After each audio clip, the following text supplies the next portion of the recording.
자, 이번 시간은 저번 시간 이어서 이런 주제를 가져왔습니다. 코스피와 코스닥의 차이점, 그리고 지수가 왜 중요한지 뭐 이런 부분에 대한 좀 파생적인 얘기를 한번 해보려고 해요.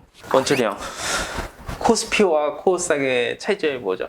일단 뭐 코스피와 코스닥은 한 줄로 요약을 하면은 코스피는 이제 실적을 먹고 살고 코스닥은 이제 꿈을 먹고 사는 그렇게 좀 나눌 수 있지 않을까 생각이 듭니다. 이 한 문장에 엄청 많은 의미가 있네. 그럴 수 있죠. 네네. 와, 방금 전에 애드립이었지. 아니 뭐 방금 말씀해 주신 게 굉장히 팩트인 게 코스피는 실적을 먹고 사는 게 맞고요. 코스닥은 꿈을 먹고 사는 게 맞아요. 대표적인 예시로 보자면 코스닥의 꿈을 먹고 사는 기업 뭐가 있습니까? 보통 이제 바이오가 많죠. 그쵸? 네, 바이오가 네. 많고. 뭐 HLB 그룹주 네. 아니면 이제 뭐 현대바이오 아니면 뭐 셀트리온 그룹주. 근데 이런 기업분들도 실적 영향을 좀 받긴 하지만 그보다 더 중요한 건 결국 꿈이거든요. 기대감. 근데 이 코스피를 보자면 최근에 시장을 굉장히 주도했었던 기업이 결국 LG 에너지 솔루션이라는 기업이잖아요. 네네. 시총도 굉장히 크지만 결과물, 실적이 뒷받침되어주고 앞으로도 추가 투자 이루어지고 공장 증설하고 뭐 이런 이슈와 직접적인 연관관계가 있는 기업군들이 포진되어 있는 곳이 코스피라고 보시면 될 것 같아요. 보통 이제 코스피 하면은 뭐 예전에는 뭐 이제 삼성전자, SK하이닉스가 이제 거의 뭐 꽉 잡고 있다 보니까 이제 이 두 기업들의 움직임에 따라서 지수 자체가 변동성을 좀 많이 가져갔는데 쉽게 코스피는 그냥 주식을 안 하는 사람한테 물어보는 기업들. 카카오 아세요? 뭐 네이버 아세요? 뭐 삼성전자 아세요? 했을 때 상대적으로 사람들이 많이 알고 있는 기업은 이제 코스피에 들어가 있는 경우가 많고, 막 이제 우원개발 아십니까? 뭐 이런 뭐 빅텍 아십니까? 이런 약간 이제 주식하지 않는 사람들은 하는 기업들은 보통 이제 코스닥에 들어가 있다라고 보시면 될 것 같습니다. 그래서 이제 기업의 사이즈 차이가 좀 있고, 말씀하신 대로 코스닥 같은 경우에는 이제 보통 이제 향후에 되게 커질 수 있는 기업들, 뭐 예를 들면 뭐 엔터, 그리고 뭐 게임, 뭐 바이오 이런 기업들은 지금 열심히 개발을 하고 있고 지금은 되게 이제 애벌레일 수 있지만 장차 이제 나비가 될 수 있는 기업들이 이제 보통 코스닥에 많이 포진이 되어 있고 이미 나비가 돼서 이제 막 매가 되고 독수리가 되는 기업들은 이제 코스피에 있다고 보시면 될 것 같습니다. 나비가 매하고 독수리가 될 수 있군요. 역시 주식시장은 이러한 좀 상상력이 풍부해야지 또 성공할 수 있다고 생각을 합니다. 자, 그러면 최근 코스피 시장에서의 특징 섹터와 대장주는 어떤 섹터라고 보십니까? 아무래도 뭐 2차 전지가 정말 좀 어떻게 보면 이제 반도체가 못 해주는 역할들을 많이 해주고 있는 것 같은데 서두에 말씀드린 대로 예전에는 반도체 하면서 또 대한민국 하면 반도체 하면 삼성전자 이게 되게 이제 어떻게 보면 이제 또 통용됐던 시장인데 지금은 거의 뭐 외국인하고 기관들이 뭐 반도체에 뭐 거들떠도 안 보죠 사실. 맞습니다. 이제 보통 이제 2차 전지 쪽으로 실적도 나올 수 있고 또 향후에 미래 성장성도 좀 이제 어떻게 보면 좀 확실히 우리가 좀 볼 수 있는 그런 쪽으로 많이 돈이 쏠리고 있다 보시면 될 것 같아요. 그렇게 좀 많이 변화됐죠? 그쵸. 네. 반도체가 또 시간에서 많이 빠졌어요. 네. 그 말은 이제 반도체로부터 이제 포트폴리오가 리밸런싱 되고 있다는 점인데 이제 예전에 반도체 시대는 끝났다 보시는 게 맞을 것 같고 그러면 코스닥에서 생각하시는 특징 섹터와 대장주는? 원래 이제 예전이라고 하면 너무 먼 얘기이긴 하지만 사실 카카오라는 기업이 네. 다음이 상장되어 있다가 네. 이제 어떻게 여차저차 해가지고 다음 카카오가 됐다가 다음이 떨어졌다가 카카오가 이제 코스피로 이제 넘어갔거든요. 네. 그러니까 그때 당시 물론 그때도 이제 카카오톡을 통해서 이제 많은 사람들이 와 이렇게까지 물론 커지는 것을 상상한 사람도 있을 것이고 그리고 단순히 그러니까 문자하고 전화하면 되는데 굳이 메신저까지 깔아가지고 해야 되냐? 라는 시대가 있었습니다만 그게 사라졌죠. 그러니까 그만큼 카카오톡이 가져온 이 나비 효과 한 번에 카카오톡의 날개짓이 뭐 거의 되게 많은 세상을 바꿔놨잖아요 사실. 그런 것처럼 코스닥에 이렇게 있다가 넘어가는 경우가 있는데 실제로 말씀드린 대로 약간 이제 확실히 뭔가 한 개의 무기가 엄청나게 커질 그런 이제 코스닥 같은 경우는 바이오가 좀 대표적일 수가 있죠. 약 하나.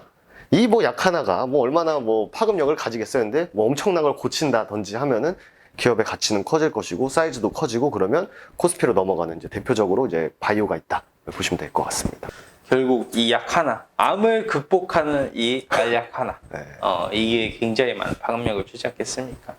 자, 그러면 말씀해 주신 것을 보면 굉장히 상반된 기업군들이 포진이 되어 있는데요. 그쵸. 그러면 왜 코스닥하고 코스피가 같이 움직임을 만들어주죠? 요거는 이제 또 대답을 해주시죠. 왜 코스피랑 코스닥은 좀 비슷한 흐름을 보이죠? 자, 제가 질문하고 제가 답변을 네. 드리도록 할 건데, 예시를 들어서 LG 에너지 솔루션이 막 주가가 올라가요. LG 에너지 솔루션 추가 증설을 한대. 실적도 좋아. 기가 막히네. 하면서 주가가 막 올라갑니다. 그러면 LG 에너지 솔루션의 가치가 위로 올라가게 되면 과연 LG 에너지 솔루션만 수혜를 받을까요? 아니거든요. LG 에너지 솔루션이라는 그 기업 아래 관련된 기업분들이 얼마나 많습니까? 그쵸. 그렇죠. 대표적인 기업이 어떤 기업이죠? 뭐 시장에서만 놓고 보면은 뭐 나인테크, 뭐 세아 메카닉스 이런 친구들이 보통 그쵸. 이제 LG 엔솔 움직일 때 같이 움직이는 편이죠. 공장을 증설할 때는 2차 전지 장비 기업, 2차 전지 소재 기업, 이렇게 그 공장 안에서 이제 공장을 돌릴 때 필요한 원료도 수급을 해야 되고 여러 가지 관련 기업이 있는데 그런 기업분들은 대부분 중소형 기업입니다. 근데 그런 기업이 다 코스피에 포진되어 있는 게 아니라 코스닥에 또 포진이 되어 있거든요. 그러면서 하나의 이런 그룹과 무리를 이루어지는 경우가 많아요. 그러면서 지수도 같이 따라서 올라가지는 거고요. 혹은 코스닥에서 바이오 기업군들이 굉장히 세요. 최근처럼 뭐 HLB 그룹주가 리보세라닙이라는 키워드로 발표를 했는데 세계 최고의 간암 치료제의 효능을 보여줘 버렸습니다. 그러면 바이오에 대한 기업군들이 기대감이 굉장히 또 높아지는 건데 그러면서 바이오 기업군들이 막 올라가요. 그럼 코스닥 지수가 막 올라가는데 그러면 코스피 지수는 상대적으로 약할 수밖에 없어요. 그러나 코스피 지수 안에 바이오 기업이 없냐 이거예요. 대표적인 기업으로 삼성바이오로직스, 셀트리온 이런 기업군들이 있어요. 그러면 이런 기업군들도 시총이 굉장히 강하다 보니까 관련해서 더불어 업종이 같이 올라가게 되면 같이 연동되어서 이렇게 키 맞추기식으로 움직임을 만들 수밖에 없다라는 거예요. 하나의 섹터가 세다라고 해서 이것만 가는 게 아니라 이것도 가고 저것도 가고 저것도 가고 이것도 가고 이러면 이걸 보고 우리는 순환매라고 표현을 합니다. 순환매가 가면서 코스피가 셀 때에는 코스닥이 살짝 지지부진하고 코스닥이 셀 때에는 코스피가 살짝 지지부진하고 그러면서 서로 이렇게 키를 맞춰가는 거죠. 이렇게. 네. 그렇게 한번 이해를 해주시면 될 것 같습니다.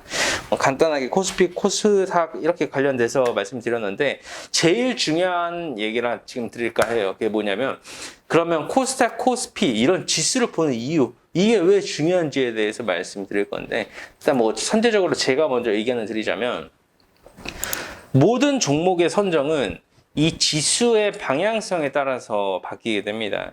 지수가 올라갈 때 골라야 되는 업종이 있고요. 그 업종 안에서 베스트 픽을 골라야 되는 게 우리의 역할이에요. 왜냐하면 어떤 종목을 고르냐에 따라서 수익률의 차이가 굉장히 이렇게 많이 바뀌어질 수밖에 없게 됩니다. 그러면 코스피가 올라갈 때에는 어떤 업종에 어떤 종목을 선택을 해야 되는지 봐야 되는 거고 만약에 지수가 내려간다라고 하면 되려 숏 종목 조금 반대적으로 움직여줄 수 있을 만한 종목군들을 선정을 해야 되는데 그것도 이제 하나의 섹터를 봐야 되고 업종을 봐야 되고 그 다음에 종목을 선정을 해야 되기 때문에 결국 이 지수의 방향성을 모르면 종목을 선택을 할 수가 없어요. 단순하게 종목만 보고 선택을 한다는 것은 하수의 영역이고요. 그 하수의 영역에 있으면 주식시장에서 생존을 할 수가 없습니다. 그렇기 때문에 어떤 시장에서도 제일 중요한 거는 기업의 가치를 보는 게 아니라 시장의 방향성을 보는 거다라는 말씀 저는 1차적으로 드리도록 하겠습니다. 굉장히 중요한, 진짜 정말 중요한 얘기인데, 진짜 사례를 들어서 말씀을 드리면, 뭐 최근에 뭐 우리가 계속 말했던 뭐 반도체가 지금 굉장히 안 좋다. 그럼에도 지수가 올라갈 때가 있거든요. 그럼 그때는 보통 2차 전지가 많이 이끌고 가잖아요. 그러면 나는 뭐 이거 내가 분석을 해보고 뭐 거시적인 경제를 보고 뭐 어쨌든 결론은 요번 주는 시장이 올라갈 수 있을 것 같다라고 했을 때 2차 전지를 고르는 게 어떻게 보면은 뭐 의식의 흐름인 것처럼 뭐 예를 들어서 오늘 뭐 물가가 너무 많이 나올 것 같고 금리 인상의 압박이 너무 심할 것 같아. 나는 시장이 빠질 것 같아 했는데 2차 전지를 고르는 이런 우울을 범할 수 있기 때문에 보통 이제 그 시장에서 시장이 올라갈 땐 누가 올라가고 시장이 빠질 땐 누가 올라가는 그걸 먼저 파악을 하시고 여러 분석을 통해서 시장이 떨어질 것 같대 라고 했을 때는 2차 전지를 고르면 안 되고 시장이 빠질 때 올라가는 종목을 고르자. 이게 어떻게 보면 골자지 않을까 생각이 듭니다. 모든 수익은 지수의 트렌드를 명확하게 읽을 수 있을 때 나옵니다. 내가 지수의 방향성에 대한 공부를 하지 않고서 꾸준한 수익을 낸다는 것은요, 불가능합니다. 그래서 기술적인 분석에만 의존하는 트레이더가 주식시장에서 생존할 수 없는 이유가 그 이유입니다. 그렇기 때문에 지수는 모든 수익이 귀결된다 내가 이 지수를 컨트롤하고 위로 만들 수 있는 사람이 아니라고 하면 그 흐름이라도 읽을 줄 알아야 된다 라는 말씀 드리며 오늘 한정판 마감하도록 하겠습니다. 다들 고생들 많으셨고요. 꼭 성공한 투자 이번 주도 이어가시기 바라도록 하겠습니다. 한상욱 정원철의 한정판이었습니다. 감사합니다.